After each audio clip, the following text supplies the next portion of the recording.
of going to residency or having a fellowship to write a book and, you know, being assured of a publisher and everything else afterwards? Like, Yeah. how did that go?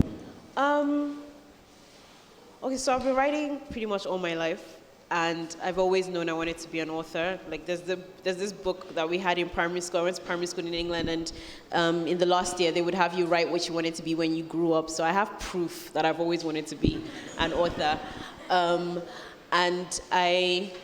And my degree was in, as you mentioned, was in creative writing and law. So I think because it's something I've been working at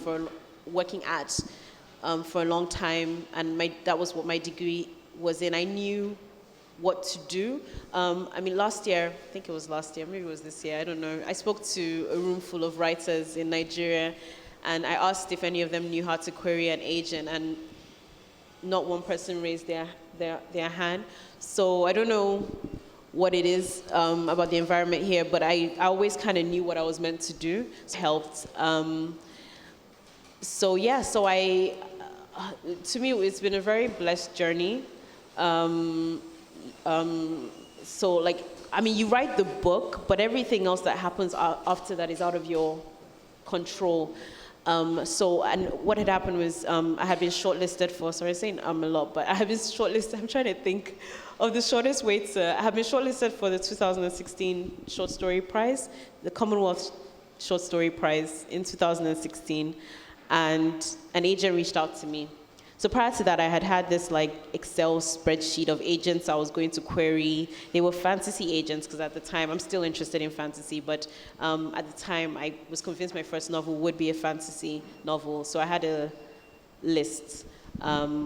But I didn't query them, because even though I had written a fantasy novel, it was all over the place. Also, I've worked as an editor. I worked as an editor in Farafina in Nigeria for a little while, so I know what the industry is like, or I have an idea of what the industry is like here, and also like what the industry is like abroad.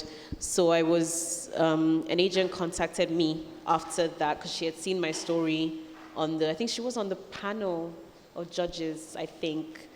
So she had seen my story and she liked it, and they asked me if I had anything to give.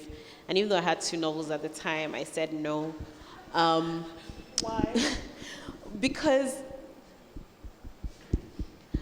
I felt like I would know when I had something that was tidy enough for me to say, okay, can you consider this for publishing? And I didn't think so I held back, and it was a year before I got back to her.